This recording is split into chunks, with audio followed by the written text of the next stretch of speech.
welcome to another episode of Nerd Portal, where we teleport you guys into the world of pop culture and current events. I hope you don't have motion sickness. Well, I'm Sierra Caballero. And I'm Alex Thompson. And this week we have some cool stuff. We have a lot of throwback stuff, and then we have some changes. Now, Sierra, you know I'm not the biggest award show fan. He's not. I am not at all. No. But when I was younger, I did watch the MTV Movie Awards, you know, and the Music Awards and stuff. The thing is now they have changed it, and starting May 7th, it will no longer be the MTV Movie Awards, but it will be the MTV Movie and TV Awards, because the award show wants to bring in the power of the small screen and expand the television audience. They also have to add the fact that they're called MTV. They have to really, you know, embrace the TV part. Yeah, I mean, it's kind of ironic because they are a TV channel. Yeah. Yeah, but you know, the fan-based awards show claims we are in the golden age of storytelling and feels they are missing a big part of pop culture by not including platforms such as TV, Netflix, Hulu, and you know, all the random streaming services that are coming out today. Now, what do you think about the change?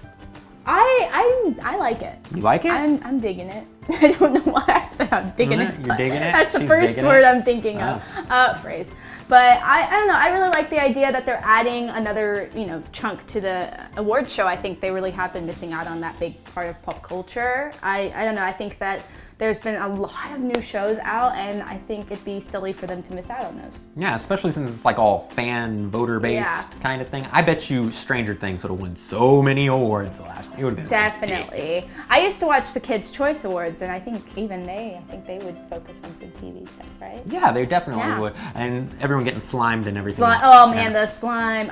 I didn't watch this year's, but I'm sure there was a lot of slime. I think it was John Cena hosting it, I think. I don't know if you could see him on the TV screen, but he was there. He was there. He's totally there. Well, is there a show you think should win an award? Voice your opinions in our comments. Let us know. What's your favorite award show? Yeah, I know. Maybe you'll give me like a suggestion on a TV show I should watch or something. Yeah, definitely. I'd love to know. Well, and don't forget to vote, by the way. Yeah, you can vote too. Yeah, gotta put in your vote. Let your voice be heard so that your favorite show or actor wins, you know? Yeah. Well, the Babadook became an overnight hit, and a lot of you guys were curious about what Jennifer Kent is up to, like what her next project will be. Well, the wait is over. It has been announced that she will direct her own script, The Nightingale. The story is set in 1825 Tasmania and will follow a young Irish convict who witnesses the murder of both her husband and baby.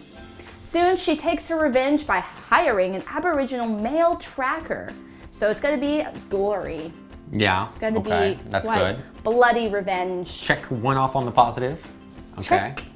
That's kind of what I wanted to see, you know, something intense. Bloody. I mean, Babadook was pretty intense, but I don't know. I just wanted to see. I got so frustrated with the little kid in Babadook. I'm sorry. He was fantastic. The little kid's an amazing actor. Yeah, I know. And as playing that character at the first 20-30 minutes of the movie, I was just I kind of want to just put this kid in a closet and tell him to go away. Just, here's the tiny, go in the closet. Yeah, or something.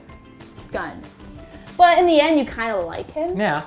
Yeah. So it's kind of funny. I don't know, I just really liked what she did with the character, honestly. But the film is set to star Sam Claflin. You remember him from Hunger Games? Yeah, okay. And his other films, Me Before You. I don't think I've seen Me Before You, but I've seen Hunger Games. Well, that's okay. Yeah. That's okay.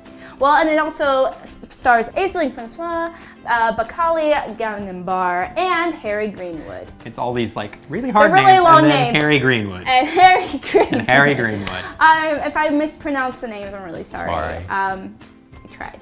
But production starts next month, so that's really exciting. That is exciting. Yeah. We'll get another. I'm excited to see more Jennifer Kent.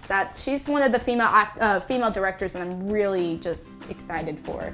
Also, Anna Lily Amirpour, who did A Girl Who Walks Home Alone at Night. We talked about The Bad Batch. So a lot of female horror directors are really stepping up their game. I mean, they've been awesome for years, but we're starting to see more in the industry, and it's awesome.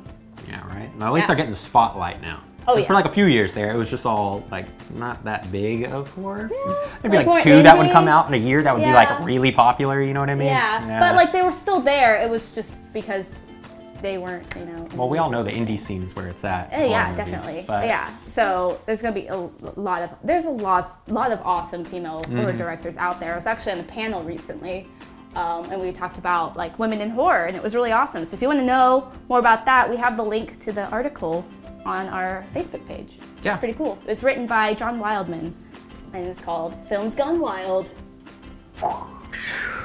Yeah. So if you want to check out that article, we can link it in the description below as well.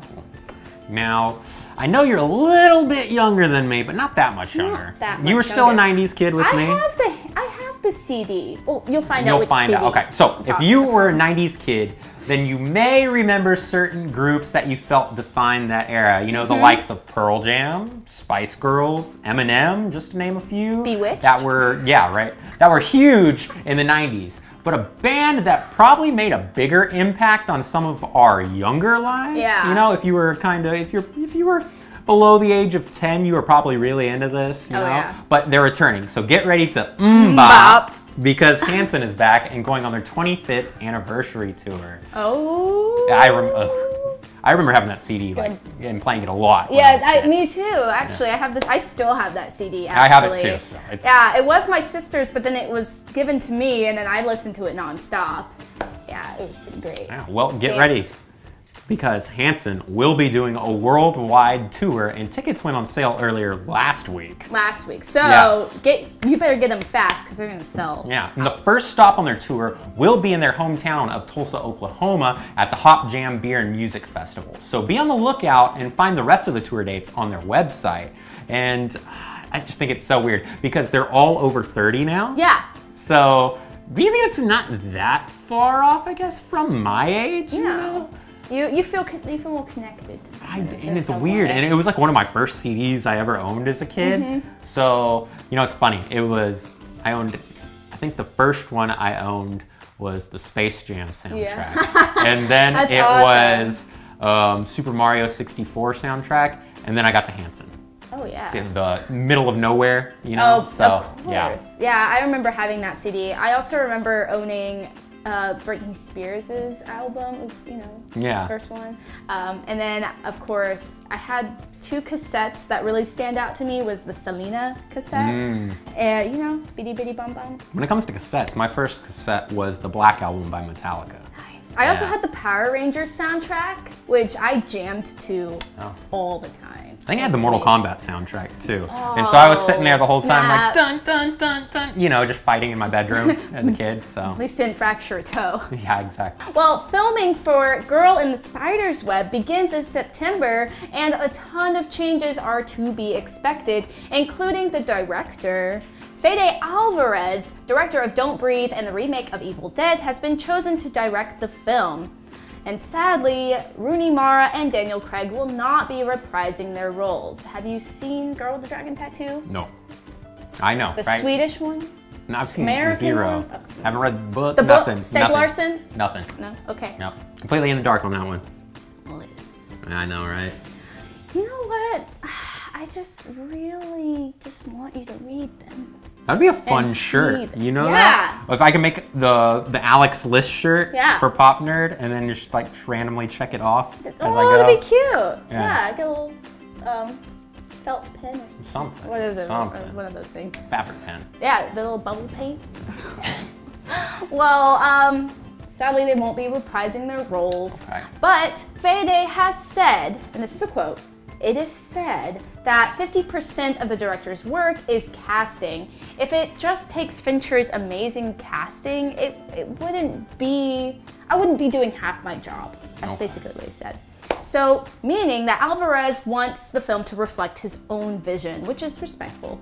Okay. And many fans suspect that Jane Levy could be the next Lisbeth, which I'm not going to complain about because I love Jane Levy. She's one of my favorite actresses of today. And that would be the third film in which Jane Levy and Fede Alvarez work together. The first one being, of course, Evil Dead. Yeah. But David Fincher, no worries, David Fincher will be helping as executive producer for the film.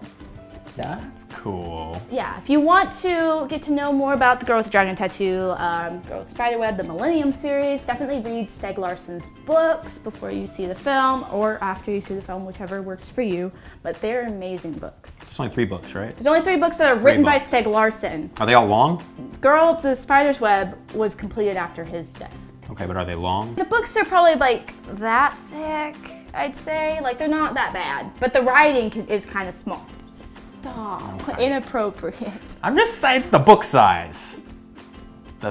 No book, except if it's like a freaking dictionary or something, is that big. I don't know. Maybe they have like a complete edition where it's all 3 books in one. Okay, you know what? That's fair. Okay. But that's a box set. Box set. Or like all in one book, which yeah, they did that with the... You know what? I was right. Well, that's it for this week's Headlines for Your Nerdy Minds. Be sure to check out popnerdtv.com for articles, reviews, and more. Also, make sure to like and subscribe to our Pop Nerd TV channel on YouTube and our Patreon page because there's a bunch of uncut, good stuff on there. Yeah, and me throwing peas in Alex's face. Yeah, and some other things. You'll see, guys. All right, I'm Alex Thompson. And I'm Sierra Caballero. We'll catch you next time. Bye, guys.